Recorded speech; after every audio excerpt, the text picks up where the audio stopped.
Hello everybody, welcome to Bad Big Games, where we talk about all things games, news, reviews, and unboxings. I'm your host, Joseph. Today, we're going to be talking about the first Inside Xbox reveal of the Xbox Series X gameplay event extravaganza, whatever we're calling it. Let's talk about it. With all that said, with all that out of the way, Future Joe, start the show. So before we talk about my thoughts of the Inside Xbox event, let's just clear the air here for a second, okay? Just grant me that. You may look behind me and go, Joe, how can I take anything you say seriously?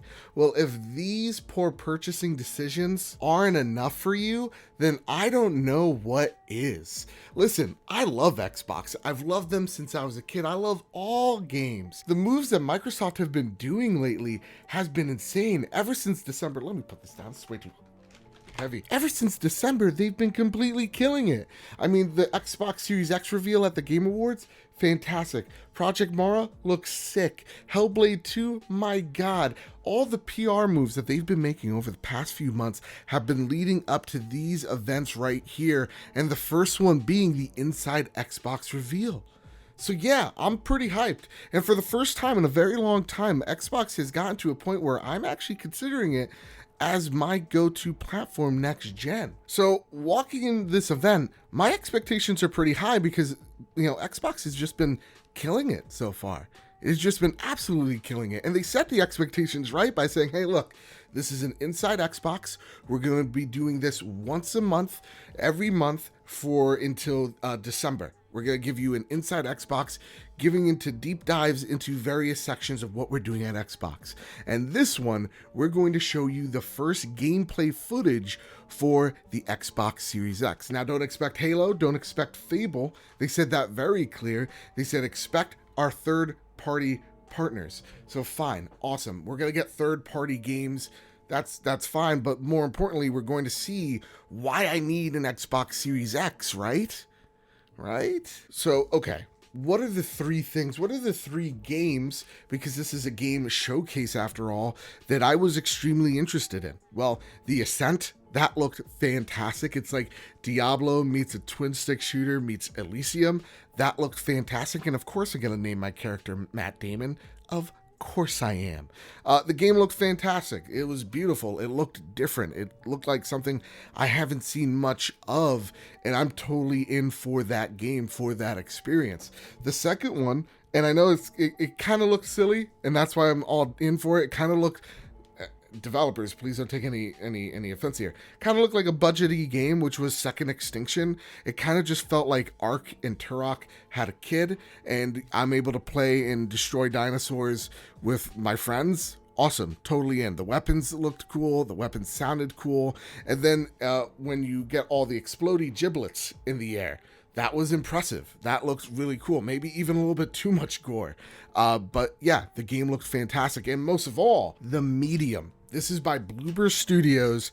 They are the people behind Layers of Fear, so you know that they have a great pedigree when it comes to horror, and they have partnered with the composer of the Silent Hill series. So those two people working together just make for what looks to be a game that, man, it's giving me Alan Wake meets Evil Within vibes.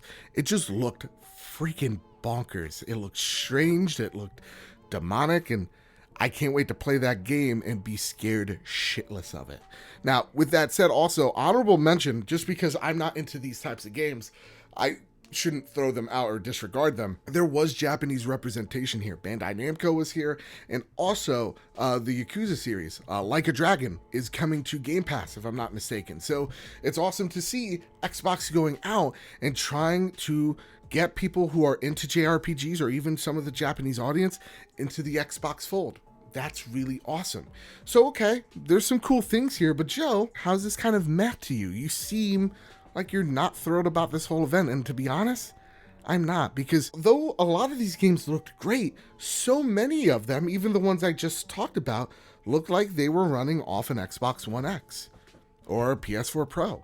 Not a lot of them looked like they were truly next gen. Now, there were some, like Scorn, looked like a Geiger, alien, Promethean looking weird alien penis in the wall.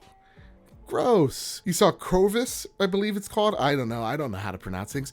Looked great. We saw a little bit of ray tracing there, but a lot of it was just in-game footage, not actual gameplay. So though Scorn and its alien penis look fantastic and appetizing, it doesn't actually show or represent what the gameplay is going to be or even look like. There are so many games, even the cool one from the beginning, Bright Memory Infinite, looked amazing, but it also kind of looked like it could be running on an Xbox One X, and you couldn't tell. If I showed this to just anybody and said that was an Xbox One X, they'd be like, oh, cool. And you'd probably believe it. And that was the problem. The stream itself as well, man, compressed a lot of the audio. It compressed a lot of the video, where on Mixer, their home platform, I was running it at 720p, and then I was like, well, no, these games don't look nearly as well. Maybe if I up the resolution, I'll start seeing the ray tracing and all that. And it was only up to 1080p. It was only until after the video was uploaded onto YouTube did we get to see some 4K footage. But even then, most of the games, this kind of looked like Xbox One X games. They didn't look next gen to me. And the gameplay that was there, you blink and you miss it. Honest to goodness. The best one was the Madden, 21, where you had Josh Mahomes. I know sports. He won the Super Bowl last year. Anyway, this kid is on his couch. He's younger than me and richer than I'll ever be. And he's like knees up like he's listening to a story in kindergarten. And he's like, hi, my name's Josh Mahomes. And I love, what's that PR guy? I love Madden. I've played Madden since I was a kid. Still younger than you, Joe. What are you doing for your life? Making YouTube videos? That's great. What is it? Oh, yeah. This is coming out on the Xbox Series X. And you see this trailer. And it's like, Madden from the 80s, early 90s, mid 2000s when I used to play Madden and pretended I knew anything about sports. And then, you blink and you miss it, the next generation Madden. Real talk. If you told me that was running on an Xbox Series X, I'd be like, no, you're lying. That's it? That's really it?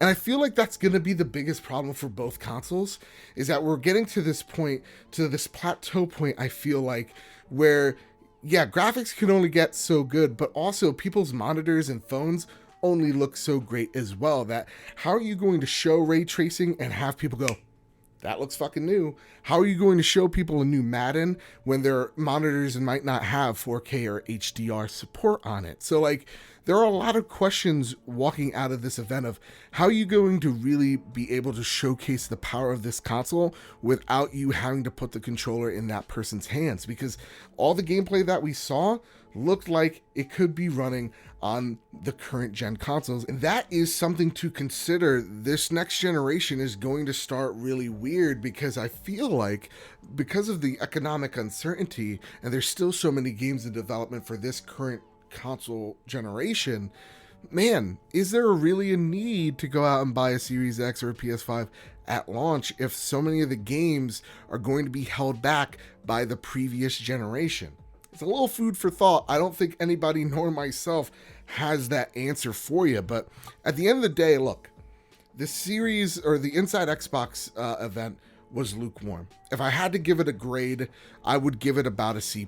I thought there's content there that I liked, but there was no 3 reasons as to why I needed to buy a Series X. At the same exact time, I'm so optimistic that with this Xbox 2020 strategy, with an Inside Xbox every month until the end of the year, that Xbox is going to give me a reason why I need to fork over 500 plus bucks on this big, large tower of power. So I'm optimistic. I feel like Xbox has killed it so far, and just because there's a bump in the road and they trip doesn't mean it's game over. They're in the right direction in terms of services. They have them. Game Pass Smart Delivery is there. There is promise with Halo Infinite. Now we just need to see more, and hopefully if they learn from their mistakes here, we won't have a problem with that. So with all that said, with all that out of the way, those are my thoughts of the Inside Xbox. Did it disappoint? Yes, but am I optimistic for the future? Absolutely. And I want to know what your thoughts are down below. What did you feel about this event? Are you lukewarm like me? Did you love it? You hate it? There is no wrong answers. It's your opinion. It's your feelings. Let them out down in the comments below. So with all that said, if you like what you hear, if you're into gaming news, reviews, or unboxings, please hit like, share, subscribe. It helps me out, grows this big, beautiful family that I call home. And with all that said, and with all that out of the way, everybody keep your wits about you, and have a nice one.